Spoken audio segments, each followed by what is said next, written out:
اعوذ باللہ من الشیطان اللعین الرجیم بسم اللہ الرحمن الرحیم وبہ نستعین وہو خیر ناصر ومعین الحمد للہ رب العالمین والصلاة والسلام علی سید الانبیاء والمرسلین حبیب الہنا و طبیب نفوسنا ابی القاسم محمد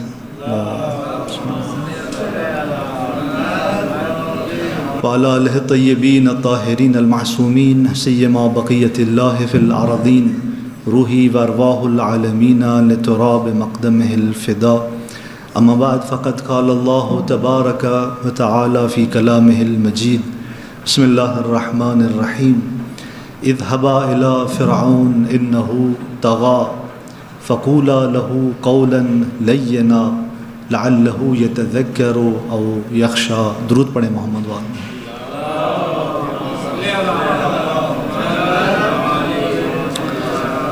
سورہ مبارک طٰہٰ محور گفتگو ہے داستان حضرت موسیٰ علیہ السلام. بات یہاں تک پہنچی تھی کہ پروردگار عالم نے جناب موسیٰ علیہ السلام کو توحیدی تربیت کرتے ہوئے اس مقام تک پہنچایا کہ جہاں پروردگار نے کہا وَاصْطَنَعْتُكَ لِنَفْسِي، میں نے تجھے اپنے لیے خاص کر دیا، میں نے تجھے اپنے لیے منتخب کر دیا. 40 سال گزر چکے جناب موسیٰ علیہ السلام کو اور توحیدی تربیت میں اس مقام تک پہنچے کہ جو مقام مخلصین کا مقام ہے، جہاں جناب موسیٰ علیہ السلام قرب الہی کی اس منزل پر ہیں کہ جو عصمت کی اعلیٰ ترین منزل ہے، جہاں حتیٰ شیطان کی بھی رسائی نہیں ہوتی. یہ مقام مخلصین ہے. اور تعبیر جو قرآن نے استعمال کی وہ صناعت کی وَاصْطَنَعْتُ یعنی خاص مہارت کے ساتھ بنایا لیکن اپنے لیے منتخب کیا. اور اس مقام تک پہنچنے کے بعد فرمایا اذهب انت وأخوک، تو اور تیرا بھائی چلے جاؤ بے آیاتی میری نشانیوں کے ساتھ، ولا تنیا فی ذکری اور میرے ذکر میں سستی نہ کرنا. یہ حکم دینے کے بعد اگلی آیت کے اندر پھر ارشاد ہوتا ہے کہ اذهبا الی فرعون انه طغى، دوبارہ پروردگار نے حکم دیا کہ تم دونوں جاؤ فرعون کی طرف، انه طغى بے شک اس نے سرکشی کی ہے، اس نے طغیانی کی ہے. 3 طرح کی تعبیرات ہیں، میں نے کل بھی عرض کیا. ایک مرتبہ جناب موسیٰ علیہ السلام کو کہا جا رہا ہے کہ آپ چلے جاؤ بنی اسرائیل کی طرف. ایک مرتبہ جناب موسیٰ اکیلے انداز میں منفرد ہیں اور اس کو کہا جا رہا ہے کہ آپ چلے جاؤ. ایک مرتبہ جناب موسیٰ ہیں اور جناب ہارون دونوں کو کہا جا رہا ہے آپ دونوں چلے جاؤ، لیکن دونوں کو مستقل اعتبار سے کہا جا رہا ہے، دونوں کو مخاطب کیا جا رہا ہے لیکن الگ الگ اندازے کا. اذهب انت واخوک. ایک تعبیر جو یہاں پر آئی وہ کون سی آئی؟ اذهبا الی فرعون. اذهبا یعنی تم دونوں چلے جاؤ. اب یہاں پہ ڈوول ورب استعمال ہوا ڈوول کے لیے، یعنی مخاطب قرار دیا دونوں کو خداوند متعال نے. ایک ہی ورڈ کے اندر دونوں کو مخاطب کیا، یعنی مستقل طور پہ یہ دونوں مخاطب قرار پا رہے ہیں. اور عرض کیا تھا یہاں پر رسالت کی وسعت عظمت سامنے آتی ہے کہ پروردگار عالم جو ہیں وہ جناب موسیٰ اور اس کا شریک بناتے ہوئے جناب ہارون کو کہہ رہے ہیں کہ آپ چلے جاؤ. عرض کیا تھا کہ چونکہ ایک مرتبہ توحیدی تربیت میں جناب موسیٰ تنہا تھے، ایک مقام تک پہنچتے ہیں تو فقط ان کو خطاب کیا جاتا ہے کہ آپ چلے جاؤ. ایک مرحلہ وہ آتا ہے کہ جہاں جناب موسیٰ دعا کرتے ہیں اور جناب ہارون کو اپنا وزیر بناتے ہیں، خدا سے اس کی دعا کرتے ہیں، خدا دعا قبول کرتا ہے اور اس کے بعد پھر خطاب دونوں کی طرف چلا جاتا ہے.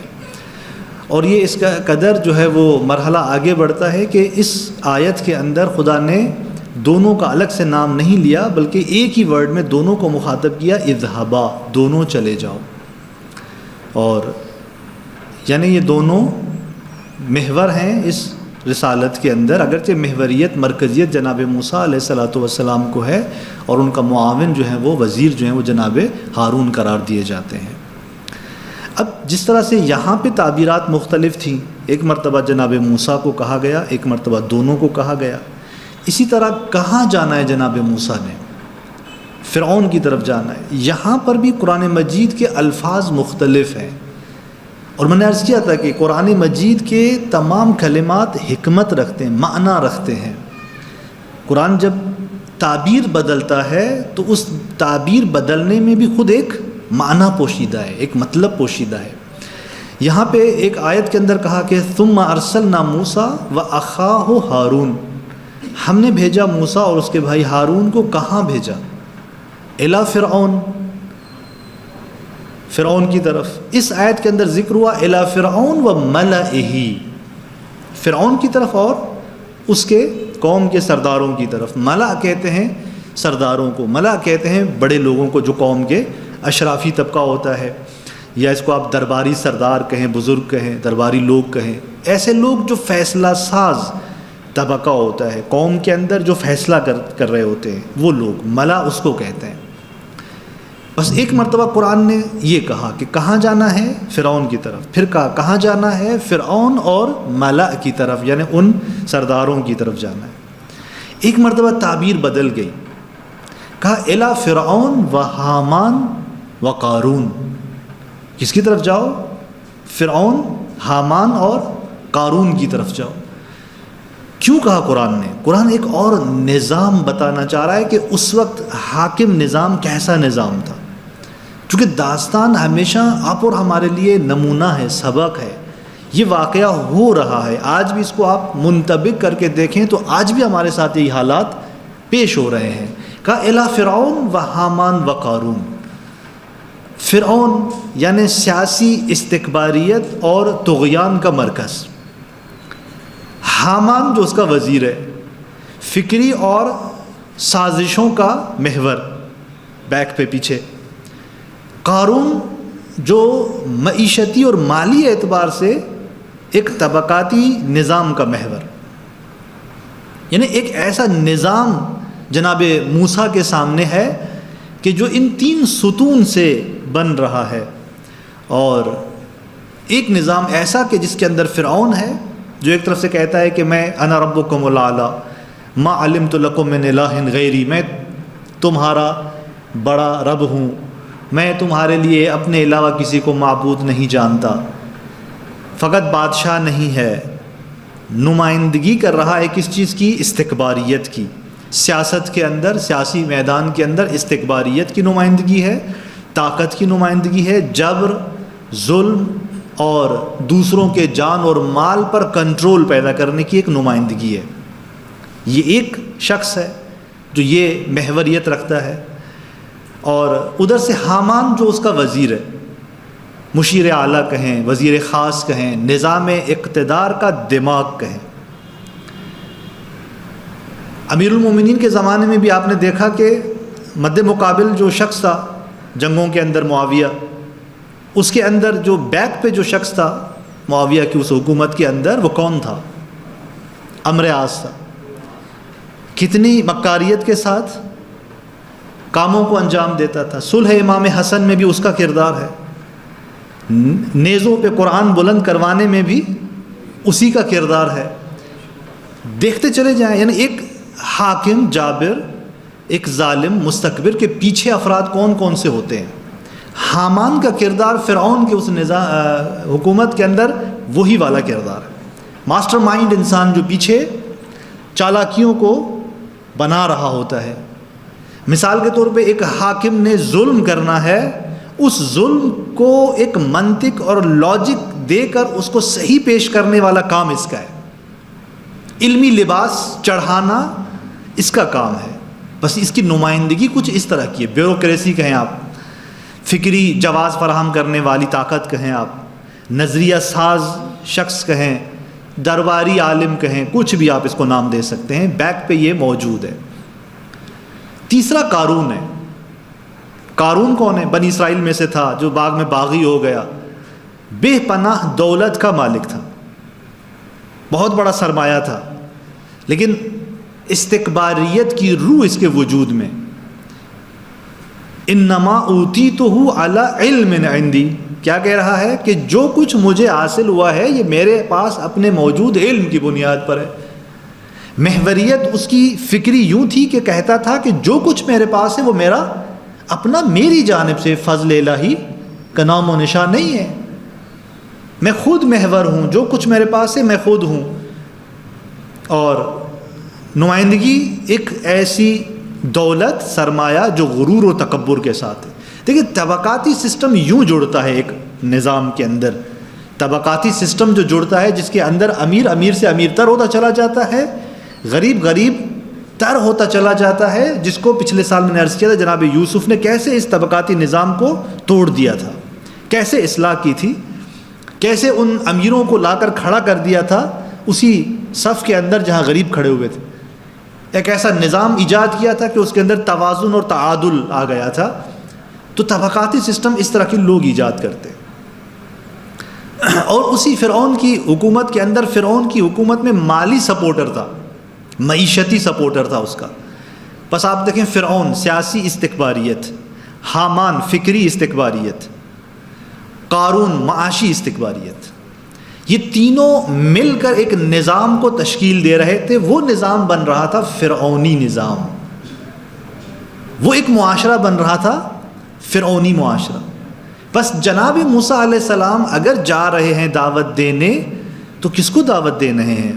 اس پورے نظام کے خلاف جانے جا رہے ہیں، اس پورے نظام کو چیلنج کرنے جا رہے ہیں. کسی بھی معاشرے کے اندر اگر آپ دیکھیں ایک ظالم حکمران ہے، اس کے پاس حتماً نظریاتی لوگ ہوں گے، فیصلے ساز پیچھے لوگ ہوں گے، حامان کی طرح، قارون کی طرح اس کی معیشت کو سپورٹ کرنے والے لوگ ہوں گے. اور آج کے اندر آپ کو بہت سارے ایسے نظام نظر آئیں گے. تو بس توحید کا مطلب کیا ہے؟ ظلم کے پورے اس ڈھانچے کو چیلنج کرنا، یہ توحید کا مطلب ہے. جناب موسیٰ کی ذمہ داری توحید کی طرف بلانا تھا، توحید کی دعوت تھی. تو یہ توحید کی دعوت دروا کے پورے اس سسٹم کے آگے ان کو ابھارنا تھا، اٹھانا تھا. اب یہ ایک تعبیر تھی کہ فرعون کی طرف جاؤ. دوسری تعبیر، دوسرا جملہ فرعون اور اس کے سرداروں کی طرف جاؤ. تیسرا جملہ فرعون، حامان اور قارون کی طرف جاؤ. چوتھی تعبیر قرآن کے اندر موجود ہے، الی فرعون و قومہ. اب اس کو بڑا کر دیا، وسیع کر دیا تعبیر کو خدا نے. کس کی طرف جاؤ؟ فرعون اور اس کی قوم کی طرف جاؤ. معنی کے اندر وسعت آ گئی کہ ہدایت کس کو کرنی ہے؟ فرعون کو. ہر ایک جملہ اپنا اپنا معنی دے رہا ہے. خدا بتانا چاہ رہا ہے کہ یہ تعبیرات، یہ جملے مختلف کیوں ہیں، کسی مطلب اور نقطے کی طرف خدا پہنچانا چاہتا ہے. بس رسالت کسی ایک فرد کی ہدایت کا نام نہیں ہے. اور اصل مخاطب وہی ہوتا ہے جو مرکز میں ہوتا ہے. جیسے فرعون پورے اس حکومت کے اندر طغیانی کے مرکز پر ہے، لیکن دعوت پورے نظام کو ہوتی ہے. توحید یعنی پورے نظام کو، ظالم کے پورے نظام کو للکارنا، پورے نظام کو چیلنج کرنا. اگر معاشرے کے اندر کوئی فساد موجود ہے تو انقلاب فقط ایک فرد کی تبدیلی سے نہیں آئے گا، ایک فرد کو بدلنے سے نہیں آئے گا. پوری فکر بدلنی پڑے گی، نظام بدلنا ہوگا، معاشی ڈھانچہ پورا تبدیل کرنا ہوگا. وہاں پر جو اشرافی قوتیں اور طبقات ہیں ان کے اندر تبدیل لانا ہوگی. یعنی پورا ایک انقلاب. بس کہا اذهبا الی فرعون، تم جاؤ طٰہٰ کی اس آیت کے اندر فقط فرعون کو، چونکہ فرعون محور تھا، مرکز تھا اس پورے طاغوتی نظام کے اندر، لہٰذا فقط اس مرکزیت کو مد نظر رکھنا تھا. کہا اذهبا الی فرعون، تم دونوں جاؤ فرعون کی طرف. کیا کر دیا ہے فرعون نے؟ انہ طغیٰ، اس نے سرکشی کی ہے. کیسی سرکشی کی ہے؟ طغیان کہتے ہیں جو حدود کراس کر رہا ہو، لکیریں کراس کر رہا ہو، بارڈر لائن کراس کر رہا ہو، اس کو کہتے ہیں طغیانی. اس نے کہا انا ربکم الاعلی، پھر کہا ما علمت لکم من الہ غیری، معبود فقط میں ہوں، رب فقط میں ہوں. الوہیت کا دعویٰ کر لیا. سرزمین مصر پر رب میں ہوں، سرزمین مصر میں. یہ اس کا انکاری نہیں تھا کہ یہ خالق نہیں ہے، یہ اس بات کو مانتا تھا، آگے اس کی وضاحت آئے گی. لیکن کس بات کا معتقد تھا؟ رب میں ہوں. یعنی تم لوگوں کے امور کی سرپرستی کس کے انڈر ہے؟ میرے پاس. بس فکری انحراف اس کے اندر تھا، اعتقادی انحراف اس کے وجود میں تھا، عملی میدان کے اندر گمراہی اور انحراف اس کے وجود میں تھا۔ فکری اور عملی گمراہی کو کہتے ہیں طغیان۔ اذهبا الی فرعون انه طغى، اور آگے کیا ذکر ہوتا ہے؟ کہتے ہیں ربنا، اے ہمارے پروردگار، اننا نخاف، ہم کیا کہتے ہیں؟ ہم ڈرتے ہیں، خوف رکھتے ہیں، ان یفرط علینا، یہ کیا کر جائے ہم پر؟ پہل کر جائے، جلد بازی کر جائے، او ان یطغى، یا یہ طغیانی کر جائے۔ اگلی جو آیت آ رہی ہے اس کے اندر بھی ان یطغى کا لفظ آ رہا ہے۔ وہاں پر بھی جناب موسیٰ نے کہا اگر ہم اس کے پاس چلے جائیں، ابھی تو اس نے طغیانی کی ہوئی ہے، خدا نے کہا کہ جاؤ فرعون کی طرف انہ طغیٰ، پھر جناب موسیٰ نے کہا ہم جائیں تو صحیح وہاں پہ، مشکل کیا ہے؟ مشکل یہ کہ ہمیں ڈر اس بات کا ہے کہ وہ طغیانی کرے، یہ طغیانی اور ہے، پہلے وہ طغیانی کر چکا ہے، اب کہہ رہے ہیں کہ اگر ہم چلے جائیں تو عین ممکن ہے کہ وہ ہم پہ طغیانی کرے۔ یعنی کیا مطلب؟ یعنی اس سے پہلے کہ ہم حق اس تک پہنچائیں، اس سے پہلے کہ ہم دعوت اس تک پہنچائیں، وہ ہمیں اپنی اس تشدد میں لے کر آئے اور ہمیں زندانی کر دے، طغیانی کر دے، یعنی سرکشی کر لے ہماری نسبت۔ بس طغیانی انہ طغیٰ فکری اعتبار سے بھی ہے، عملی اعتبار سے بھی۔ کب انسان طاغی بنتا ہے؟ فقط فرعون طغیانی میں نہیں تھا، آج کے دور کے اندر بھی انسان طغیانی میں آ سکتا ہے، طاغوت آج بھی موجود ہے۔ کہاں سے سٹارٹ ہوتا ہے طغیانی؟ اپنے وجود کے اندر سے، دل کے اندر سے خبائث اور آلودگیاں آنا شروع کرتی ہیں، اور آہستہ آہستہ انسان خود پسندی میں مبتلا ہوتا ہے، تکبر وجود پیدا کرتا ہے، اور تکبر اور خود پسندی انسان کو اس مقام تک لے کے جاتی ہے کہ انسان، میں نے عرض کیا تھا اوائل شروع میں، ابتدا میں، کہ یہ جو بنی اسرائیل کا واقعہ ہے روایت کے اندر کیا تھا کہ نعل بن نعل، قدم بے قدم، سیم اسی طرح سے اس امت محمدی کے اندر رونما ہونا ہے۔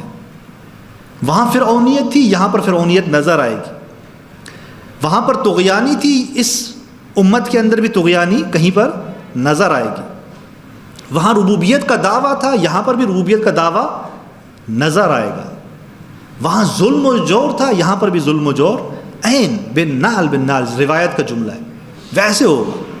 لہذا یہ داستان سکھا رہی ہے کہ کیسے اس نظام کا مقابلہ کرنا ہے۔ فرعون صرف ایک شخص کا نام نہیں تھا، فرعون ہر وہ نفس فرعون ہے جس نے خدا کی جگہ اپنے آپ کو بٹھا دیا ہے۔ یہ دقیق جملہ ہے، ہر وہ نفس انسانی فرعون ہے جس نے پروردگار کی جگہ اپنے وجود کو بٹھا دیا۔ تبھی تو خدا نے کہا کہ دیکھو ان افراد کو جو اپنے خواہشات نفسانی کو اپنا معبود بنا دیتے ہیں، اپنے نفس کو بارگاہ الہی کی جگہ، خدا کی جگہ بٹھا دیتے ہیں۔ یہ انسان کیا ہے؟ یہ خود فرعون ہے، یہ خود فرعون ہے۔ فرعون وہ نہیں تھا جس نے کہا انا ربکم الاعلی، میں تمہارا رب ہوں، یعنی اس فرعون نے اپنے آپ کو کہاں بٹھایا تھا؟ خدا کی جگہ بٹھایا تھا۔ اور ہمارے دوران یہ فرعونیت ایک کردار کا نام ہے۔ اب اگر ہم نے بھی خدا کی جگہ خود کو بٹھا دیا، ولو ہم زبان پہ نہ لے آئیں کہ میں رب ہوں، یہ نہ کہوں، لیکن عمل میں خواہشات نفسانی کو بٹھا دیا میں نے ذات الہی کی جگہ پہ، تو یوں سمجھیں کہ عملی میدان کے اندر میں خود کیا ہوں؟ فرعون۔ گرچہ میں عقیدے کے اعتبار سے نہیں کہتا، عملی میدان میں گمراہی ہے میرے وجود کے اندر۔ تو بس جناب موسیٰ علیہ السلام کو کہا گیا کہ اذهبا، جناب موسیٰ اور ہارون کو اذهبا، دونوں جاؤ فرعون کی طرف، انہ طغیٰ۔ کیا کرنا ہے وہاں پہ؟ کہا فقولا لہ قولا لینا، بس تم دونوں کہو اس سے نرم بات۔ توحید کا پیغام پہنچانا ہے کس طریقے سے؟ نرم لہجے میں۔ ہم اپنے معاشرے میں کسی کی اصلاح بھی کرتے ہیں تو ڈنڈا ہاتھ میں لے لیتے ہیں۔ کسی کی اصلاح کرنی ہے، ابتدائی مرحلے میں آؤ، پہلے پیار اور محبت سے سمجھاؤ۔ قرآنی اصول ہے، محبت کے ساتھ اس کو لائن پر لے آؤ، راہ پہ لے آؤ۔ میں نے قرض بھی عرض کیا تھا، تربیتی ماحول کے اندر بھی ایسا ہے، بچے کو سمجھانا چاہتے ہو، دوست بنو اس کے، محبت کے ساتھ سمجھاؤ اسے۔ لہذا قولا لینا، کیا مطلب ہے قولا لینا کا؟ یعنی سخت گفتگو سے آغاز نہ کرنا، تندی نہ دکھانا، تحقیر آمیز لہجہ اختیار نہ کرنا، ایسا انداز ہو کہ آپ کی بات اس کے دل میں اترے، کم سے کم اس کے قبول کرنے کا ماحول فراہم ہو۔ اگر یقین مانے کوئی انسان کو آپ غلطی کر کے آپ دیکھیں گے اور آپ کہیں گے نا کہ تھوڑا سختی میں کہیں گے نا، تو یہ مزاج انسانی ہے، وہ ڈھونڈے گا آپ کے اندر کون سی خامی ہے، وہ آپ کے منہ پہ آپ کی ہی غلطی بتا دے گا، آپ تو یہ ہو مجھے کہہ رہے ہو۔ ایسا ہے کہ نہیں ہے؟ لیکن اگر آپ نے کسی کو دیکھا غلطی کر رہا ہے لیکن آپ نے پیار سے اسے کہا کہ بھائی ایسا نہیں ہوتا، طریقے سے آپ آؤ گے، کبھی بھی وہ آپ کی غلطی آپ کے منہ پہ نہیں لے آئے گا۔ لہذا قرآن کہہ رہا ہے کہ جاؤ سخت رویہ اختیار مت کرو۔ یہ الگ بات ہے کہ فرعون کیسا مزاج ہے، سرکش ہے، متکبر ہے، تند لہجہ خود رکھتا ہے، ظالم ہے، خود ایسا مزاج ہے اس کا۔ ایسے مزاج والے سے بھی خدا کہہ رہا ہے کہ اے موسیٰ اگر گئے تو پہلے مرحلے میں اپنا مزاج سخت مت دکھانا۔ ہاں وہ مقام خدا کے پاس بھی ہے کہ اگر کوئی نہیں مانے گا تو مرحلہ آگے ہے، لیکن نہیں، پہلے مرحلے میں آپ نے نرم لہجے سے بات کرنی، بات بھی اچھی ہو، میٹر بھی اچھا ہو، آپ کی بات کا انداز بھی اچھا ہونا چاہیے، تاکہ کوئی بہانہ باقی نہ بچے حق کی بات پہنچانے کا۔ توحید کی گفتگو کرنے اور حق پہنچانے میں کوئی کمی باقی نہ رہے۔ اور جناب موسیٰ اور جناب ہارون کو یہ حکم ہوا، کیوں قول لین اور اس انداز سے کہا؟ خود قرآن نے کہا لعلہ یتذکر او یخشی، شاید وہ آپ کی بات قبول کر لے، نصیحت کو قبول کر لے، او یخشی، یا کیا ہو جائے، ڈر جائے۔ کوئی ایک دیکھیں، کبھی بھی جب آپ اپنے مخالف سے بات کرتے ہو، کسی کو سمجھاتے ہو، یا تو اپنی بات منوا لوگے، اسے بات مان لے گا، یہ بھی کامیابی ہے۔ اگر بات نہیں مانتا لیکن آپ نے اس کے وجود کے اندر شک و تردید ایجاد کر دی اور وہ آپ کے سامنے اس نے کوئی رد عمل نہیں دکھایا، خاموش ہو گیا، یہ بھی ایک کامیابی ہے۔ ایک شخص آپ کی بات کو نہیں مانتا لیکن آپ اس کے سامنے اپنی بات نہیں منوا سکتے، تو کم سے کم ایسا کچھ کرو کہ وہ آپ کے سامنے نہ آئے، رک جائے، پیچھے ہٹ جائے، آپ کی بات نہیں مان رہا لیکن اپنی بات بھی زبردستی نہیں منوا رہا۔ یہ ہوتا ہے خشیت، ڈر جائے، اندر سے کچھ نہ کچھ نور اس کے اندر اتر جائے، ولو ظاہری طور پہ اتر جائے، خشیت کے مرحلے میں آ جائے۔ اگر خشیت کے مرحلے میں آ گیا، خود بخود نورانیت میں اترتا چلا جائے گا۔ بس قول لین، نرم بات کہو، لعلہ یتذکر او یخشی، یتذکر یعنی تمہاری بات منطقی ہو تاکہ دل اس کا قبول کرے، تاکہ وہ نصیحت کو لے لے، حق کو پہچان پائے۔ یخشا نہیں تو کم سے کم عذاب کے ڈر سے، اپنی سلطنت کے زائل ہونے کے ڈر سے تسلیم ہو جائے، چپ ہو جائے۔ تیسرا احتمال بھی موجود ہے، خدا تو جانتا ہے کہ فرعون کیا کرے گا، نہ یہ تذکر ہوگا اور نہ یخشا ہوگا، نہ وہ نصیحت قبول کرے گا اور نہ خشیت۔ لہٰذا خدا نے کہا لعلہ، شاید۔ خدا کو تردید تھی؟ نہیں، خدا کو تردید نہیں تھی۔ یہ شاید کیوں کہا؟ یہ خود انسان کے موجود اختیار کے اعتبار سے کہا، مجھے تو اختیار ہے نا، شاید میرے حساب سے ابھی میں مغرب کی نماز پڑھوں گا، خدا کے حکم پہ عمل کروں گا یا نہیں کروں گا، میں کہوں گا شاید کروں گا، شاید نہیں کروں گا، مجھے کوئی یقین تو نہیں ہے۔ تو لہذا یہ شاید اسی انسان کی جہت سے تھا۔ فرعون کو خدا نے اختیار دیا ہے، شاید وہ نصیحت قبول کرے، شاید نہ کرے۔ جناب موسیٰ اور جناب ہارون نے ایسے ہی عمل کیا، بالکل ایسے ہی عمل کیا۔ انداز بہترین، گفتگو کا محتوا اور میٹر خوبصورت، جس کی تائید بہت ساری دیگر روایات، آیات بلکہ کرتی ہیں۔ مثلا ایک نمونے کے طور پہ ہم نازعات کی طرف چلے جائیں، سورہ نازعات 16 سے 24 نمبر آیت کے درمیان چھوٹے چھوٹے جملے ہیں، اس گفتگو کو بیان کر رہے ہیں کہ اذ ناداہ ربہ بالواد المقدس طویٰ، جب جناب موسیٰ کے پروردگار نے جناب موسیٰ کو ندا دی وادی مقدس طویٰ میں، کہا اذهب الی فرعون۔ دیکھیں تاہا کے اندر تھوڑی تفصیل تھی، سورہ نازعات میں بات سمیٹ دی جا رہی ہے، ندا دی، اب ندا دے کے کیا ہوا مرحلہ ذکر نہیں ہوا، کہا اذهب الى فرعون انه طغى، فرعون کیا ہو گیا ہے؟ طاغی ہو گیا ہے، تو جا فرعون کی طرف، فقل هل لك الى ان تزكى، دیکھیں انداز واضح ہو رہا ہے، یہ آیت کیا کہہ رہی ہے؟ کیا جا کے کہو کہ کیا میں چاہتے ہو کہ میں تو پاکیزگی اختیار کرو، تو یہ چاہتا ہے کہ پاکیزگی اختیار کرے، هل لك الى ان تزكى وَأَهْدِيَكَ إِلَىٰ رَبِّكَ، اور تو چاہتا ہے میں تجھے تیرے رب کی طرف رہنمائی کروں، کہ تو جو کہتا ہے کہ انا ربکم الاعلیٰ، نہیں، تو خود مربوب ہے، تیرا رب کوئی اور ہے، کہ تو چاہتا ہے، دیکھیں کتنا انداز نرم ہے، کہ تو چاہتا ہے، خود اسے پوچھ رہا ہے کہ تو چاہتا ہے کہ میں تجھے رہنمائی کر لوں تیرے رب کی طرف، فتخشا، تاکہ تو ڈر جائے، خشیت تیرے اندر آئے، فَأَرَاهُ آیَةَ الْكُبْرَى، اور جناب موسیٰ نے ان کو آیے کبریٰ، بڑی نشانی بھی دکھا دی۔ ہوا کیا؟ اب سورہ نازعات نے بتا دیا ہوا کیا، کہ فَكَذَّبَ وَعَصَىٰ، وہ نہیں مانا، اس نے تکذیب کی، جھٹلایا، وَعَصَىٰ، اور نافرمانی کی، ثُمَّ أَدْبَرَ، پیچھے ہٹا، يَسْعَىٰ، کوششیں کرنے لگا، تدبیریں کرنے لگا، چال چلنے لگا، فَحَشَرَ، حشر، محشر سنا ہے لفظ محشر کا دن، کیا ہوتا ہے محشر کے دن میں، کیوں کہتے ہیں محشر؟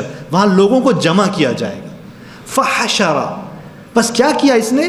لوگوں کو جمع کیا، فنادا، اور ندا دی، انا ربکم الاعلیٰ، میں ہی تمہارا رب اعلیٰ ہوں۔ تو دیکھیں اس آیات نے کیا بتایا کہ یہ جناب موسیٰ جناب ہارون گئے اور کتنے احسن انداز سے اس سے بات کا آغاز کیا، کہ تم چاہتے ہو ہم تجھے رہنمائی کریں، کیا تو پاکیزگی اختیار کرنا چاہتے ہو، مثلا اس انداز۔ بس ایک اور آیت کے اندر خدا نے کیا کہا ہے کہ بات کرو تو قولوا قولا سدیدا، بات کیسی ہونی چاہیے؟ محکم، لین انداز میں، پیارے انداز میں بات کرو، اور محکم انداز میں بات کرو، بات مضبوط ہونی چاہیے، ایسی بات کہ جو اگلے کے دلوں میں اترتی چلی جائے۔ لیکن ہمیشہ ایسا نہیں ہے، ہمیشہ ایسا نہیں ہے۔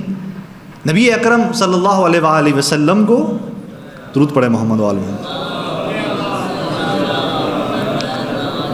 خداوند متعال نے کیا کہا؟ فَبِمَا رَحْمَةٍ مِّنَ اللَّهِ لِنْتَ لَهُمْ، خداوند متعال کی رحمت کے سبب آپ نے ان کے ساتھ نرم دلی سے پیش آئے، لِنْتَ لَهُمْ، آپ ان کے ساتھ نرم دل ہوئے۔ وہ پیغمبر بھی ایسے تھے، اپنی دعوت کے اندر لوگوں کو بلانے کے میدان میں کیسے تھے؟ نرم لہجے میں بلاتے تھے۔ وَجَادِلْهُمْ بِالَّتِي هِيَ أَحْسَنُ، کہ ان سے مجادلہ کر، ان کفار سے بحث کر، مباحثہ کر، لیکن کیسا؟ ہی احسن، احسن ہو، جدال بھی کرو تو خوبصورت انداز کے ساتھ جدال کرو، لڑنے والا مناظرہ اس طرح سے ایک دوسرے کے ہاتھے پائی پہ آ جاؤ نہیں، گفتگو میں جدال میں احسن انداز ہو۔ لیکن یہاں پر آپ دیکھیں کہ اگر یہ لہجہ مؤثر نہ ہوا، نرم لہجہ مؤثر نہ ہوا، تو پھر اگلا اسٹیپ شروع ہوتا ہے، پھر قول سدید نہیں، قول شدید ہوگا، سخت لہجہ ہوگا۔ اور وہ لہجہ کیا ہے؟ جہاد کا لہجہ۔ جب بات نہیں مانے گا کافر، جب بات نہیں مانے گا تو مرحلہ کون سا ہے؟ ابھی بھی ایسے ہوا نا، باتوں کو نہیں مانا، صاف و شفاف باتیں ہیں، واضح باتیں کی جا رہی تھیں ان کفار کے ساتھ، موجودہ کفار کے ساتھ، لیکن باتیں نہیں مان رہے تھے۔ اگلا مرحلہ کیا ہے؟ جہاد۔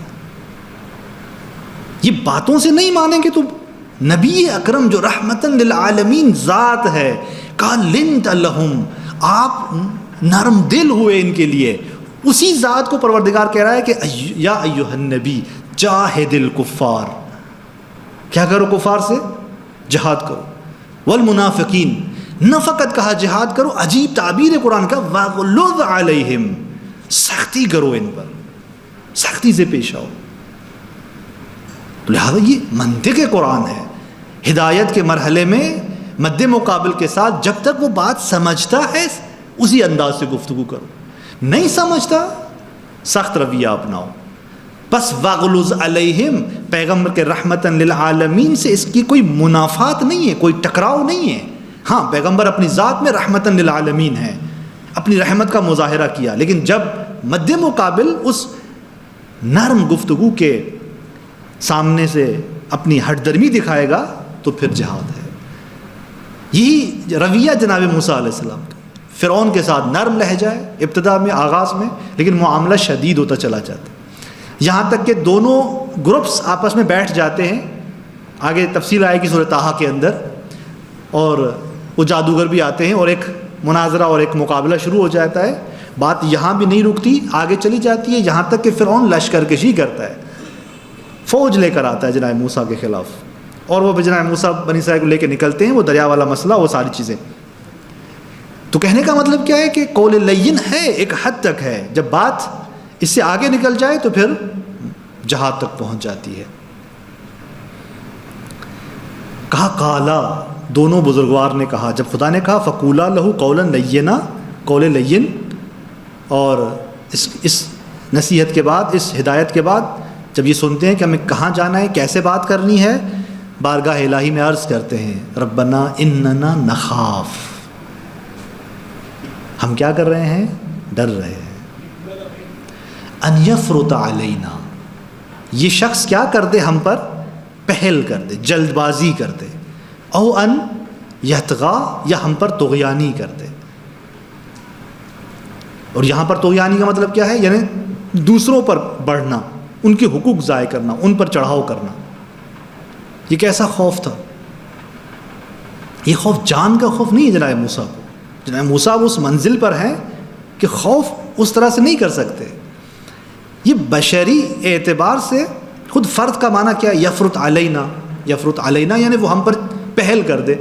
آپ نے افراط اور تفرید لفظ سنا ہوگا، انسان کبھی کبھی کیا کرتا ہے، افراط کرتا ہے، یعنی حد سے بڑھ جاتا ہے، تفرید یا زیرو پہ آ جاتا ہے۔ انسان کی زندگی میں تعادل ہونا چاہیے، توازن ہونا چاہیے۔ یفرط یعنی وہ بڑھ جائے، پہل کر دے ہم پر، یعنی سرکشی کر لے، ہم پر تجاوز کر دے۔ یہ ایک ڈر تھا جناب موسیٰ کو، اس سے پہلے کہ ہماری دعوت پہنچے اور ہم اپنی پیغام اس تک پہنچائیں، اس سے پہلے ہی وہ ہمیں کیا کر دے، گرفتار کر لے، ہمیں بند کر دے، ہم پر ظلم کرنا شروع کر دے مثلا۔ تو یہ ایک ڈر تھا جناب موسیٰ کو۔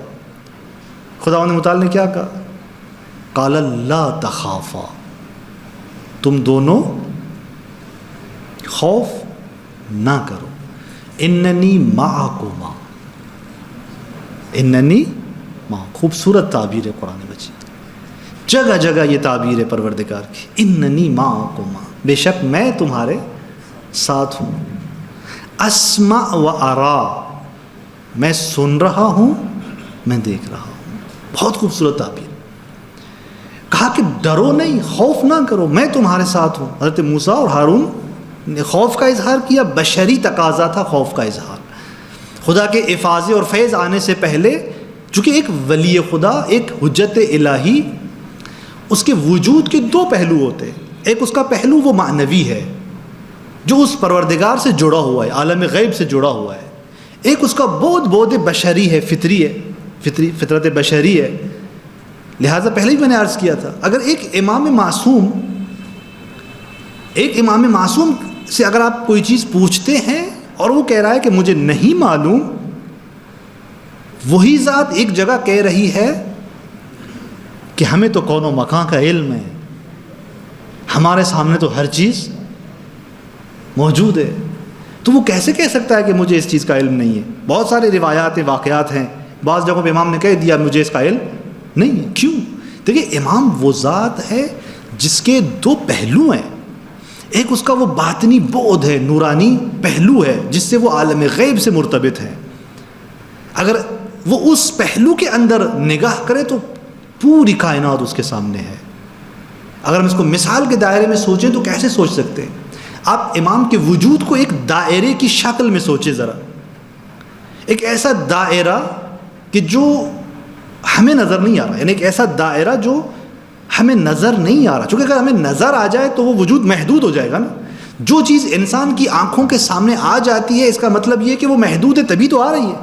اگر وہ چیز محدود نہ ہو، میری آنکھوں کے سامنے نہیں آ سکتی۔ یہیں پر مثلا اونٹوں کی قطار باہر گزر رہی ہو، میں یہاں پہ دروازے سے دیکھ رہا ہوں، آپ مجھ سے پوچھیں گے مولانا کتنے اونٹ جا رہے ہیں، میں کہوں گا یہ 5 اونٹ جا رہے ہیں، اس لائن میں مجھے 5 اونٹ نظر آ رہے تھے، میں نے کیا کہا 5 اونٹ کھڑے ہیں، چونکہ میری آنکھوں کے اندر جتنے اونٹ آئیں گے، چونکہ میری آنکھوں میں محدودیت ہے، وہ اپنی اس محدودیت کے مطابق اونٹوں کو دیکھ پائے گی، لیکن آپ چونکہ باہر کھڑے ہیں اس دروازے سے، آپ کو زیادہ اونٹ نظر آ رہے ہیں، آپ کہیں گے نہیں مولانا 5 نہیں، یہ تو 10 ہے۔ تو بس جو انسان اپنے دائرے محدودیت میں ہوگا، ہر وہ چیز جو اس کے دائرے محدودیت سے بڑی ہے وہ اس کو درک کر پائے گا یا نہیں کر پائے گا، اس کو پہچان پائے گا یا نہیں پہچان پائے گا، نہیں پہچان پائے گا، چونکہ اس کے دائرے سے بڑی ہے۔ امام کا وجود ایسا ہے، امام کے وجود کا وہ دائرہ وجودی ہے کہ نظام ہستی کی کوئی بھی چیز اس کے دائرے وجود سے خارج نہیں ہے۔ جب وہ اس وسعت کے اندر ہے تو یہ اس کا پہلو کون سا پہلو ہے؟ اس کا وجود باطنی ہے، اس کا وجود نورانی ہے۔ اس پہلو سے دیکھو تو وہ عالم غیب سے جڑا ہوا ہے، وہ علم الہی کا مظہر ہے، وہ قدرت الہی کا مظہر ہے۔ اسی پہلو کے اندر کوئی چیز اس سے الگ نہیں ہے، ہر چیز کو جانتا ہے۔ لیکن دوسرے پہلو کو دیکھو اس عالم کے اندر تو وہ ایک خاص جسم اور بدن کے ساتھ ہے۔ یہ اس کا جسم اور بدن جو بدن مادی اعتبار سے بھی آپ اور ہم سے ہمارے جیسا بدن نہیں ہے، پھر اس سے بھی بابرکت ہے، لیکن ایک جسم اور بدن کے اعتبار سے وہ ایک فطرت انسانی رکھتا ہے، بشری رکھتا ہے، لہٰذا وہ اپنے بشری فطرت کے مطابق کبھی کہتا ہے کہ مجھے نہیں پتا کہ وہ وہاں پہ کیا ہو رہا ہے۔ اگر اس نے کہیں کہہ بھی دیا تو وہ اس پہلو کے مطابق ہوتا ہے۔ لہٰذا یہاں پر جناب موسیٰ کیا کہہ رہے ہیں؟ جناب موسیٰ علیہ السلام کہہ رہے ہیں کہ ہم خوف ہو رہا ہے، ہم ڈرتے ہیں۔ یہ کس عنوان کا ڈر تھا؟ آغا جواد عملی حفظ اللہ فرماتے ہیں کہ یہ خوف ان کے اس فطرت بشری کی اقتضا ہے، نہ ان کے اس وجود باطنی، چونکہ جناب موسیٰ اب اس مرحلے وجود باطنی پر ہیں کہ خداوند متعال نے کیا کہا، وَاسْتَنَعْتُكَ لِنَفْسِي، میں نے تجھے اپنے لیے خاص بنا دیا ہے، میں نے تجھے مخلص بنا دیا ہے۔ جب جناب موسیٰ اس مقام پر ہیں تو اس کا مطلب یہ کہ اپنے وجود باطنی کے اندر کبھی بھی خوف ان کے وجود کے اندر نہیں اترتا، اور مزید خداوند متعال نے ان کو اطمینان دلا دیا، مزید ان کے وجود کے اندر ایک اطمینان کی کیفیت پروردگار نے ایجاد کی۔ کیا کہا؟ اننی معکما، بے شک میں کیا ہوں؟ تمہارے ساتھ ہوں۔ یہ معیت ہے، یہ معیت کا جب ادراک اور شناخت ہو جائے کسی انسان کو، وہ کبھی بھی اپنی زندگی میں خوف نہیں رکھتا۔ رہبر معظم انقلاب کو آپ دیکھیں کہ کس قدر وجود کے اندر نگاہ توحیدی بھری ہوئی ہے، وہ اس مقام پر ہیں، اپنے اس بساط اور اپنی اس ظرفیت پر کس مقام پر تھے؟ اس مقام پر تھے کہ ان کو ادراک تھا کہ ذات الہی ہمارے ساتھ ہے، وہ پروردگار ہمارے ساتھ، لہذا وجود کے اندر خوف نہیں ہے، اضطراب کی کیفیت نہیں ہے، اطمینان کی منزل ہے۔ دنیا کے اندر ہیں تو بھی اطمینان کی منزل ہے، دنیا سے جا رہے ہیں تب بھی اطمینان کی منزل ہے۔ یہ اولیاء الہی ہوتے ہیں۔ آپ تاریخ میں جا کر نگاہ کریں کہ سب سے بالا ترین ذات امیر المومنین کی ہے اولیاء کے اندر۔ آپ دیکھیں کہ وہاں پر امام علی اپنی زبان پہ کیا جملہ جاری کرتے ہیں، فزت برب الکعبہ۔ یہ اس اطمینان کی کیفیت کا اظہار ہے میرے مولا کا، جو اپنے وجود کے اندر آخری اس مرحلے میں بھی اطمینان کی کیفیت کو ظاہر کر رہے ہیں۔ اور امام خمینی رحمۃ اللہ علیہ جب اس دنیا سے جا رہے تھے، فارسی میں ان کا ایک جملہ ہے، کیا فرما رہے تھے؟ بدلی آرام شمارا ودا میں کنم، یعنی ایک اطمینان اور آرام کی کیفیت میں میں آپ سب سے خدا حافظی کر رہا ہوں۔ اس آخری مرحلے میں اطمینان کی کیفیت وجود کے اندر ہے، اور اس عظیم انسان جس کو مظلومانہ شہادت حاصل ہوئی، نصیب ہوئی، ایک بہت بڑا مقام ہے، ان کی بھی کیفیت اس طرح سے ہے۔ یہ اولیاء ہوتے ہیں۔ جب اولیاء نگاہ توحیدی میں اس طرح ان کی تربیت ہو جائے، وہ آگے پہنچ جاتے ہیں، تو اننی معکما، یہ جو پروردگار کہہ رہا ہے کہ میں تمہارے ساتھ ہوں، یہ اولیاء اس حقیقت کو درک کر رہے ہوتے ہیں، یہ یقین کی اس منزل پر ہوتے ہیں۔ لہذا جناب موسیٰ کے لیے جب خداوند متعال کہہ رہا ہے کہ میں تمہارے ساتھ ہوں، یہ معیت کون سی ہے؟ دو طرح کی معیت ہے پروردگار کی۔ پروردگار دو طرح سے ہمارے ساتھ ہے۔ ایک مرتبہ اس کا ہمارے ساتھ ہونا عمومی معنی میں ہے کہ جہاں پر کہا جاتا ہے کہ انا معکم مستمعون، میں تمہارے ساتھ ہوں، سن رہا ہوں۔ یہ جملہ خداوند متعال کا تمام انسانوں کے لیے ہے۔ اس کے اندر جناب موسیٰ اور ہارون وہ بھی آ جاتے ہیں، اس کے اندر فرعون بھی آ جاتا ہے، آپ اور ہم سب آ جاتے ہیں، مومن بھی آ جاتا ہے اور کافر بھی آ جاتا ہے، عادل بھی آ جاتا ہے، ظالم بھی آ جاتا ہے، سب اس کے اندر آتے ہیں۔ کیوں؟ اس لیے کہ ذات الہی اپنے اس لامحدود وجود کے اعتبار سے پوری اس نظام پر کیا ہے؟ محیط ہے۔ وہ جب محیط ہے اس کا مطلب کیا ہے؟ یعنی ہر چیز اس کے نگاہ سے اوجھل نہیں ہے، اس کے نگاہ کے سامنے ہے۔ بات ہو رہی ہے تب بھی سن رہا ہے، کوئی کام ہو رہا ہے وہ دیکھ رہا ہے۔ اس وجود لامحدودیت کے اعتبار سے پروردگار ہر چیز پر احاطہ رکھے ہوئے ہے، بس ہر چیز کے ساتھ ہے، ہر چیز کے ساتھ ہے۔ کہتا ہے میں تمہارے ساتھ ہوں، اینما کنتم، تم جہاں پر بھی ہو میں تمہارے ساتھ ہوں۔ یہ معیت پروردگار کی وجودی اعتبار سے ہر جگہ پر ہے، لیکن یہاں پہ جناب موسیٰ سے کہا جا رہا ہے کہ میں تمہارے ساتھ ہوں۔ اور یہ جناب موسیٰ نے اس کا ادراک جناب موسیٰ کو تھا اس معیت کا۔ آپ دیکھیں کہ اس مرحلے میں جہاں پر سمندر کے کنارے پہنچتے ہیں، دریائے نیل کے اس کنارے پہنچتے ہیں اور اپنے اس بنی اسرائیل پوری جماعت کو لے کر نکلتے ہیں، تو وہاں پر جناب موسیٰ نے اظہار خوف نہیں کیا تھا۔ ابھی اظہار خوف کیا اقتضاء بشری کے مطابق، لیکن وہاں پر وہ اظہار بھی نہیں کیا، کیونکہ اس مقام پہ تو پہنچے ہوئے ہیں اور خدا نے معیت بھی بتا دی کہ ڈرو نہیں میں ساتھ ہوں، تو اس ادراک پر ہیں جناب موسیٰ۔ لہذا جب وہ آگے دریا ہے پیچھے لشکر ہے، اس جگہ پہنچتے ہیں، تب بھی جناب موسیٰ نے جو جملہ اپنی زبان پہ جاری کیا کیا تھا؟ ان معی ربی سیہدین، بے شک میرے ساتھ کون ہے؟ میرا پروردگار ہے جو مجھے کیا کرے گا؟ ہدایت کرے گا۔ لہذا جناب موسیٰ اس مقام تک پہنچے ہوئے ہیں کہ خدا ہمارے ساتھ ہے۔ یہ خدا کا ہمارے ساتھ ہونا ایک مرتبہ عام معنی کے اندر ہوا، چونکہ لامحدود ہے، چونکہ محیط ہے ہر چیز پر، تو لہٰذا وہ ہر جگہ پر ہے۔ اور ایک مرتبہ خدا کی معیت خاص ہو جاتی ہے، وہ خاص معیت جیسے آیات کے اندر اشارہ ملتا ہے، ان اللہ مع الذین اتقوا، بے شک خدا ان کے ساتھ ہے اتقوا، جنہوں نے تقوی اختیار کیا ہے۔ آپ روزے رکھ رہے ہیں، روزے کا نتیجہ کیا ہوتا ہے؟ لعلکم تتقون، شاید آپ کیا ہو جاؤ؟ تقوی اختیار کرو، شاید یہ لوگ تقوی اختیار کریں۔ قرآن یہ کہہ رہا ہے شاید یہ روزے رکھنے والے تقوی اختیار کریں۔ انسان جب اس مقام پہ پہنچتا ہے نصیب کیا ہوتا ہے؟ ان اللہ مع الذین اتقوا، پھر خدا کیا ہو جاتا ہے؟ متقی کے ساتھ ہو جاتا ہے۔ خدا تو ویسے بھی ساتھ تھا، اس نے تو پہلے بھی کہا تھا کہ میں ساتھ ہوں، جہاں بھی جاؤ گے میں ساتھ ہوں۔ یہ اب کون سی معیت ہے؟ یہ اب کون سا ساتھ ہونا ہے کہ میں اگر تقوی اختیار کر لیتا ہوں تو خدا میرے ساتھ ہو جاتا ہے؟ پہلے بھی ساتھ تھا، یہ کون سا ساتھ ہونا ہے؟ ایک اور مثال آپ دیکھیں، خدا کہتا ہے کہ تقوی اختیار کرو، میں تمہاری ہدایت کروں گا۔ اگر پہلے ہدایت نہیں ہوتی تو میں تقوی اختیار کر لیتا، نہیں کرتا، بس ہدایت تو مجھے حاصل تھی۔ اب جب میں نے تقوی اختیار کیا، پھر وہ کون سی ہدایت ہے جو مجھے نصیب ہونی ہے؟ دیکھیں، یہ ہوتا ہے خداوند متعال کا وہ فیض، وہ خاص رحمت، وہ خاص لطف جو خاص انداز سے اتر رہا ہوتا ہے۔ اگر تقوی کے بعد ہدایت آ رہی ہے تو وہ ہدایت کا نور خاص ہے، اگر وہ میرے وجود کے اندر آ جائے اور اس تقوی کے بعد خدا کی معیت مجھے حاصل ہو جائے تو نتیجہ کیا ہوتا ہے؟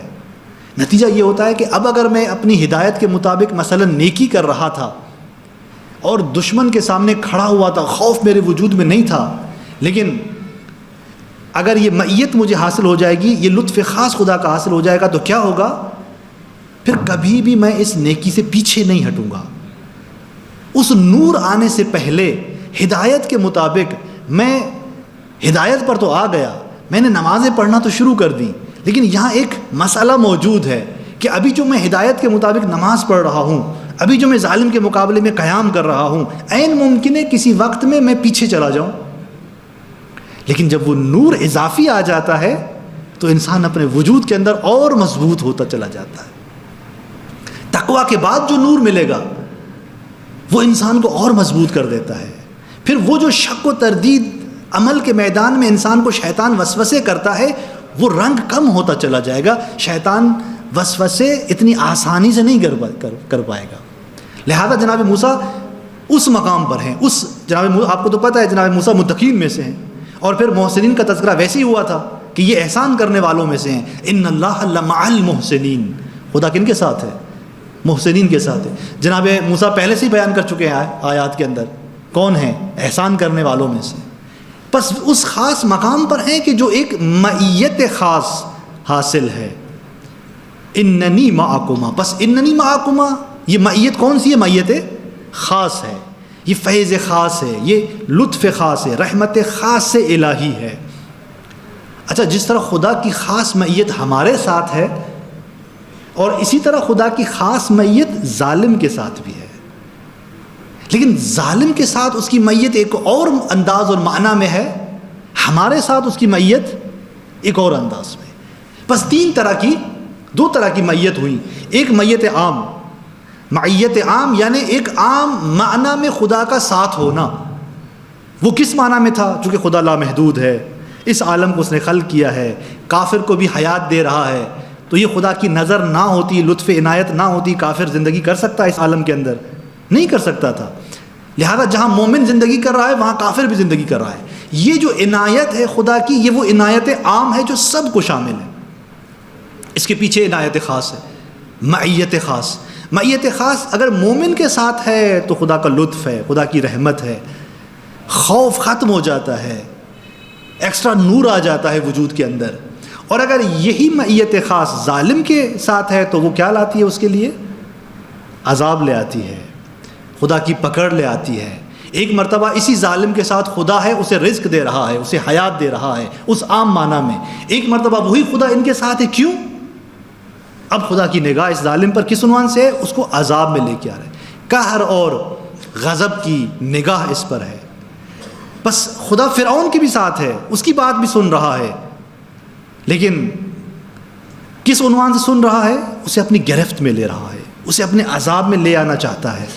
بس وہی خدا موسیٰ کے ساتھ ہے اس عنوان سے کہ اس پہ اپنی خاص رحمت کرنا چاہتا ہے. کہا خدایا ہمیں خوف ہو رہا ہے, کہا اننی معکم, میں تمہارے ساتھ ہوں.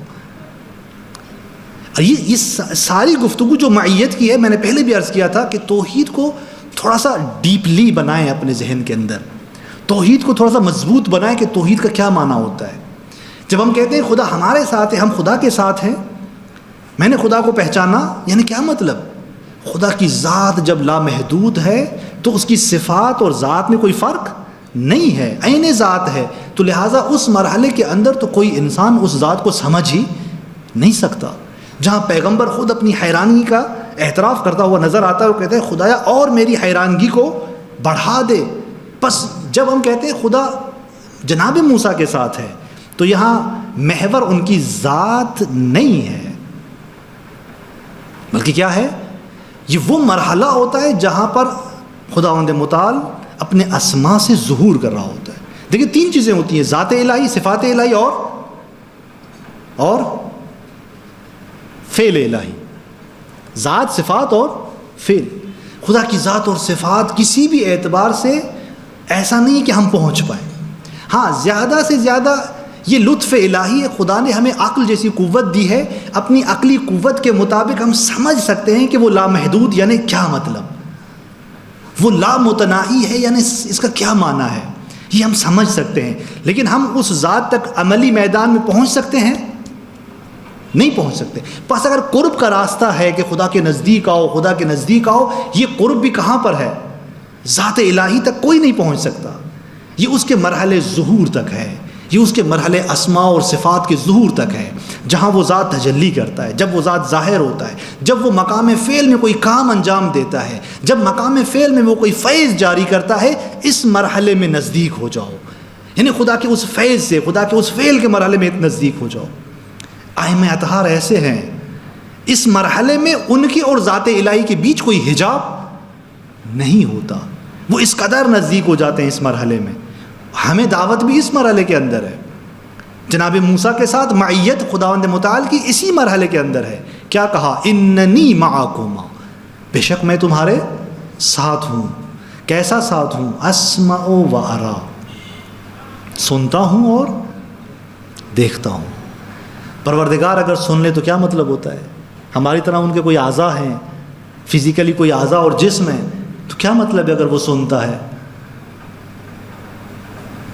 خدا کی نسبت ایک معرفت کو تھوڑا سا اوپر لے آئیں. اگر وہ سنتا ہے یعنی کیا مطلب؟ اگر وہ دیکھتا ہے یعنی کیا مطلب؟ وہ ہر آواز کو سنتا ہے. ایک عام معنی میں خدا نے کہا مستمعون، ہم سب کو سن رہے ہیں. ایک خاص معنی میں یہاں پہ کہا اننی معکما اسمع و ارا، میں سن بھی رہا ہوں دیکھ بھی رہا ہوں. یعنی جناب موسیٰ کے لیے کہا نا کہ میں سن بھی رہا ہوں دیکھ بھی رہا ہوں. ہر آواز سنتا ہے، حق ہو چاہے باطل ہو، غیبت ہو بھی سنتا ہے، ذکر ہو اس کا وہ بھی سنتا ہے. دعا کے مرحلے میں آ جاؤ تب بھی سنتا ہے. انک سمیع الدعاء، دعا کا سننے والا ہے. اگر سب و شتم کے مرحلے میں آؤ تب بھی وہ سنتا ہے. خدا کا سننا اس معنی میں ہوتا ہے کہ جب وہ سنتا ہے تو کچھ انجام دیتا ہے. اس کی ایک سادہ سی مثال، اگر خدا نے میری دعا سن لی تو ہم کیا کہتے ہیں؟ خدا نے میری دعا سن لی. یعنی کیا ہوا؟ جو میں چاہ رہا تھا مجھے مل گیا. خدا اگر سنتا ہے کسی کی آواز تو ترتیب اثر دیتا ہے. اگر خدا نے سن لی ایک آواز، یعنی جو اس آواز کا نتیجہ ہے وہ عطا کر دیتا ہے. سننا میری طرح نہیں ہے اس کا، اس نے بات سن لی میری، یعنی میری بات پہ جو نتیجہ آنا تھا وہ آ چکا. اب اگر میری بات پہ نتیجہ مثبت آنا تھا تو مثبت آ چکا. اگر میری بات کا نتیجہ کوئی منفی آنا تھا تو وہ آ چکا. پروردگار ایسے انک سمیع دعا بھی اسی معنی کے اندر ہے، وہ دعا قبول کرتا ہے. سن لی اس نے میری دعا، یعنی قبول کر لی، یعنی ہو چکی، اجابت ہو چکی. اور یہاں پر آپ دیکھیں بکل شیء سمیع، ہر چیز کا وہ سننے والا ہے. اگر خدا نے کہہ دیا اے موسیٰ میں ہوں آپ کے ساتھ، اسمع، میں سن رہا ہوں، یعنی کیا ہوگا؟ یعنی میری نصرت ہے تیرے ساتھ، میری رحمت ہے تیرے ساتھ. جو تو کہہ رہا ہے وہ ہو رہا ہے، ویسے ہو رہا ہے. میں سن رہا ہوں یعنی جو تو کہہ رہا ہے ویسے ہو رہا ہے. میں قبول کر رہا ہوں، میری نصرت تیرے ساتھ ہے. میدان فعل ہے. ذات الہی کے مرحلے میں سوچ لیں، ہمیشہ اس کو ذہن میں بٹھا دیں، یہ ذات یا صفات یا فعل، جو کچھ وہ انجام دیتا ہے وہ مرحلہ عمل ہوتا ہے. اگر وہ سن رہا ہے، اس کا تعلق کس سے ہے؟ نہ ذات سے ہے نہ صفات سے ہے. کس سے ہے؟ فعل سے، یعنی وہ کر رہا ہے. وہ دیکھ رہا ہے یعنی کچھ کر رہا ہے. سن رہا ہے تبھی فیض آ رہا ہے، دیکھ رہا ہے تبھی فیض آ رہا ہے. کچھ ایسے لوگ بھی ہیں، عجیب ہے، انسان اپنے آپ کو اس مقام تک نہ پہنچائے کہ خدا نہ دیکھے ہمیں اور ہمیں نہ سنے. کہا لا یکلمہم، لا وہ ذات جو سنتی ہے، جو ہر ایک چیز کو دیکھ رہی ہے، وہی خود کہہ رہا ہے لا یکلمہ اللہ ولا ینظر الیہم یوم القیامہ. کچھ ایسے لوگ ہوں گے قیامت کے اس دن نہ خدا ان سے بات کرے گا نہ خدا ان کی طرف نگاہ کرے گا.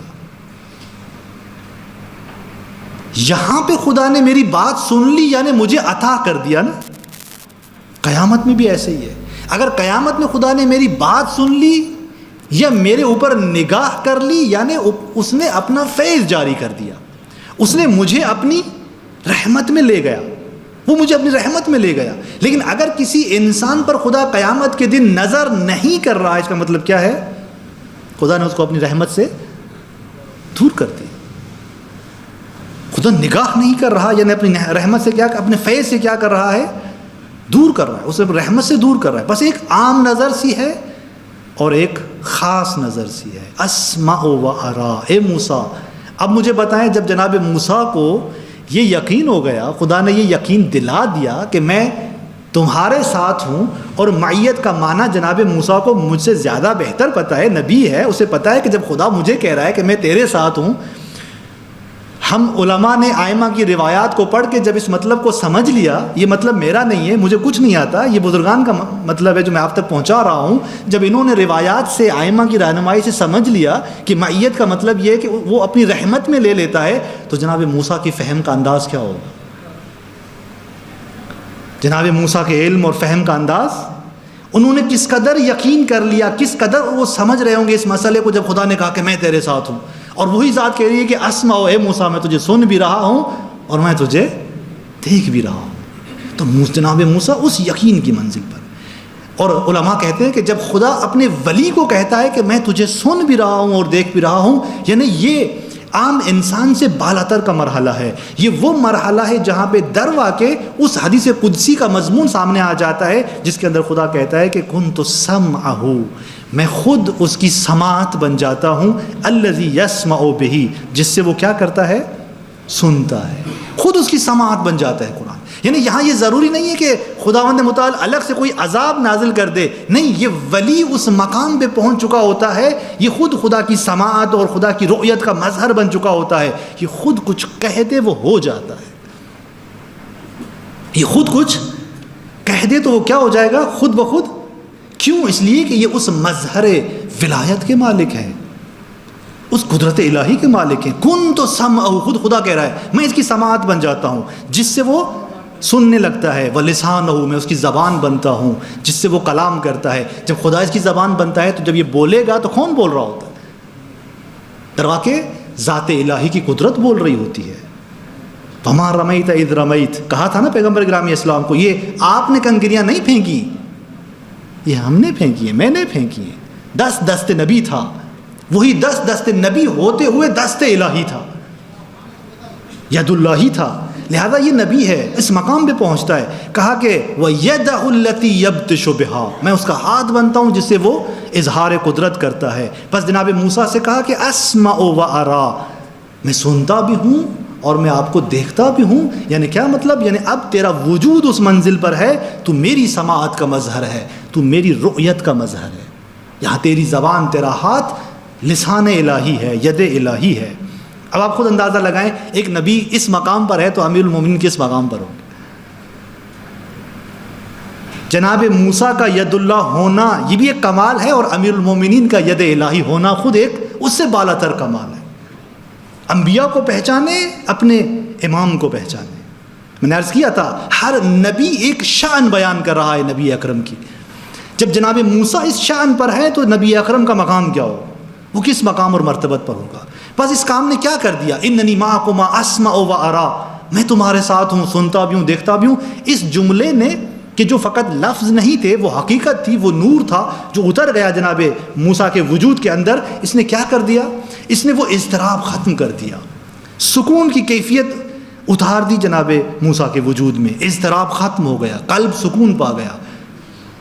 اور تبھی تو اسی سمندر پہ کہا تھا، دریائے نیل پہ کہا تھا کلا ان معی ربی سیہدین، میرے ساتھ میرا پروردگار ہے. وہاں اظہار خوف تک نہیں کیا تھا، حتیٰ بشری تقاضے کے مطابق بھی اظہار خوف نہیں کہا. اتنا اس منزل یقین پر تھے. کہا ان ربی معی سیہدین، وہ ذات میرے ساتھ ہے، میری ہدایت کرے گی. اب آپ اندازہ لگائیں کہ جو ایک ہمارے الہی شخص ہمارے اپنے معاشرے کے اندر، اپنے اس کے اندر رہبر معظم جیسی شخصیت اگر وہ الہی میدان کے اندر اس انبیاء اور ائمہ کی سیرت پہ چل رہی ہو تو نگاہ توحیدی کس قدر مضبوط ہوگی اس کے وجود کے اندر. وہ خود اس یقین کی منزل پر ہوتا ہے ولی کہ خدا میرے ساتھ ہے. لہذا خوف اس کے وجود سے نکل چکا ہوتا ہے، اطمینان کی کیفیت اس کے وجود کے اندر اتر جاتی ہے. یہ وہ نور الہی ہے. خدا نے کہا تھا کہ تقوی اختیار کرو میں تمہارا ساتھ دوں گا. یہ معیت خاص تھی. اور یہ وہ ذوات ہیں کہ اگر ان کے ساتھ، ان علماء کے ساتھ، یقین مانے میں نے 23 سال زندگی کی ہے قوم کے اندر، بڑی بڑی شخصیات کو دیکھا ہے. اور یہ جو ذات ابھی سسٹم میں رہبریت کے اس پہ آئی ہے عبوری اعتبار سے، ان کو نزدیک سے دیکھا ہے، اپنے ساتھ دیکھا ہے، بیٹھے ان کے محضر میں. ہم ان ذوات کو نزدیک سے جا کے زندگی کریں گے تو آپ کہیں گے یہ شخص گناہ کیوں نہیں کرتا. ایک عصمت خدا کی عطا ہے جو عصمت کبریٰ ہے الائمہ اطہار کے پاس ہے. لیکن ایک عصمت وہ ہے جو آپ کے علماء اس ائمہ کی روش پہ چلتے ہوئے اپنی محنتوں سے کسب کرتے ہیں. وہ اپنے آپ کو اس جگہ پہنچاتے ہیں کہ واقعاً ہم کہہ سکتے ہیں کہ یہ سیرت ائمہ اطہار پر ہے. میں ہمیشہ کہتا رہتا ہوں جب بات کرتے ہیں نا کہ ائمہ کی سیرت پہ کیوں نہیں آتے، لوگ کہتے ہیں وہ تو امام ہیں، ہم کیسے آ سکتے ہیں. بھائی کس نے کہا ہے آپ کو کہ امام بن جاؤ؟ لا یقاس بنا احد، امام سے کسی کا موازنہ نہیں ہے، لیکن وہ کارواں جس کو امام لے کے جا رہا ہے اس کارواں میں شامل تو ہو سکتے ہیں ہم، اس کارواں کا حصہ۔ اگر میرے وجود کی ظرفیت نیچے ہے، میں اس کارواں کے اس پہلی صف میں نہیں آ سکتا نماز کی پہلی صف کی طرح، تو کم سے کم پیچھے کی صف میں تو ہوں، اس کارواں کے آغاز میں نہیں ہوں، کم سے کم اس کارواں کے پیچھے تو ہوں، کم سے کم اس راہ پر تو ہوں جو راہ امام علی علیہ الصلوۃ والسلام ہے۔ اس کا نمونہ کون ہے؟ ائمہ کے زمانے میں خود یہ شخصیات نمونہ تھیں، میثم تمار اور جناب ابو ذر، یہ خود نمونے تھے کہ دیکھیں یہ راہ طے کی جا سکتی ہے، سخت نہیں ہے، اس راہ پہ جایا جا سکتا ہے۔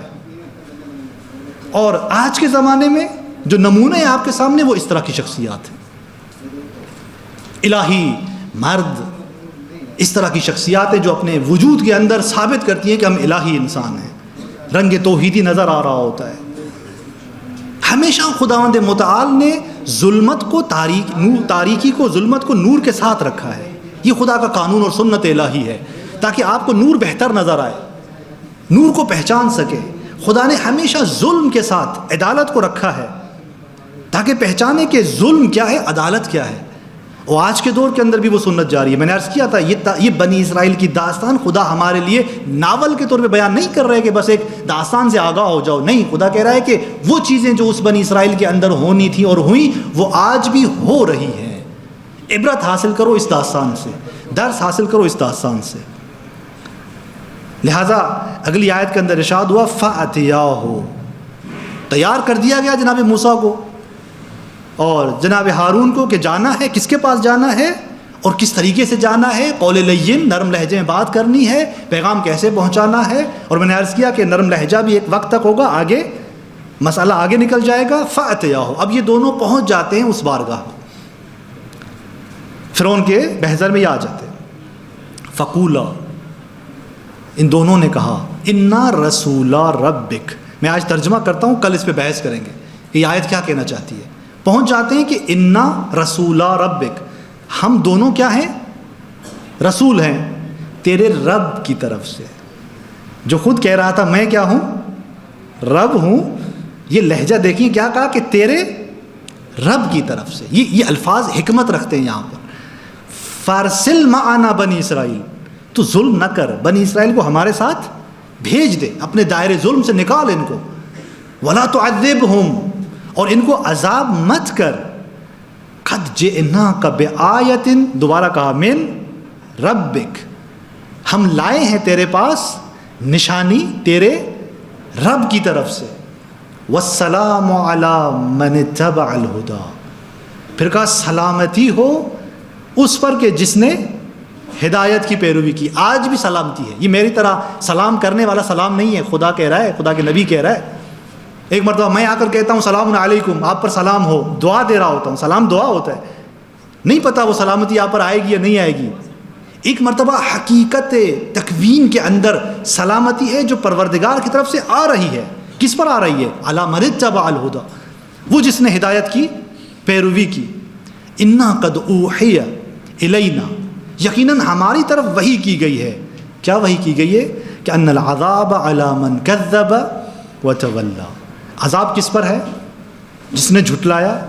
عذاب کس پر ہے؟ جس نے منہ موڑا۔ کذب جھٹلایا، تولا منہ موڑا۔ بس خدا نے کہا کہ میں تمہارے ساتھ ہوں، جاؤ، میری معیت تمہیں حاصل ہے، کوئی خوف نہ کرو، اور اطمینان کی کیفیت ڈال دی۔ اب اس اطمینان کے ساتھ یہ دونوں فرعون کے پاس پہنچتے ہیں اور اپنی توحید کی جو دعوت تھی، جو پیغام پہنچانا تھا، وہ پہنچا رہے ہیں۔ بارگاہ الہی میں دعا گو ہیں کہ پروردگار ہمیں اس خاص معیت سے نوازے جو معیت پروردگار نے جناب موسیٰ اور جناب ہارون کو دی ہوئی تھی، اور آج جو قرآن کہہ رہا ہے کہ جو تقویٰ پہ پہنچا خدا اس کے ساتھ ہے۔ پروردگار ہمیں اس معیت کی نورانیت سے نواز دے اور ہمارے وجود میں وہ خاص نورانیت عطا کرے تاکہ اسی کی راہ پہ گامزن ہونے میں ہمارے لیے آسانی ہو۔ السلام علیکم ورحمۃ اللہ وبرکاتہ۔